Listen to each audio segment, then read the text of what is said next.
ইসলামী bank news top 10।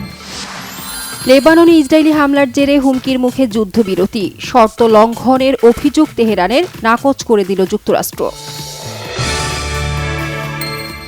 Iran যুদ্ধে এ পর্যন্ত 7 বাংলাদেশি নিহত হয়েছে। মধ্যপ্রাচ্য প্রবাসীরা দেশে ফিরতে চাইলে ব্যবস্থা নেবে সরকার, জানালেন পররাষ্ট্র প্রতিমন্ত্রী। Energy regulatory act, public procurement আইন সহ জাতীয় সংসদে 9টি বিল পাশ হলো।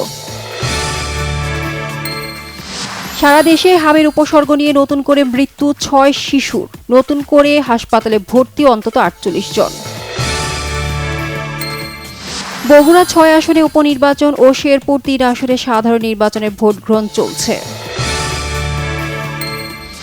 মালয়েশিয়া থেকে 25,000 মেট্রিক টন ফার্নেস অয়েল এবং 26,000 মেট্রিক টন অকটেন নিয়ে 2টি জাহাজ চট্টগ্রাম বন্দরের বহির্নোঙরে পৌঁছেছে। 2027 সালের ডিসেম্বর নাগাদ 200টি ব্রডগেজ ক্যারেজ বাংলাদেশ রেলওয়ের বহরে যুক্ত হবে, জানিয়েছেন সড়ক ও সেতুমন্ত্রী শেখ রবিউল আলম। বৈশাখী নয়, ক্ষুদ্র জাতিগোষ্ঠীর নিজ নিজ নামেই উদযাপিত হবে প্রধান সামাজিক উৎসব, জানিয়েছেন পার্বত্য চট্টগ্রাম বিষয়ক মন্ত্রী দীপেন দেওয়ান। টানা 40 দিন বন্ধ থাকার পর খুলে দেওয়া হয়েছে পবিত্র আল আকসা মসজিদ।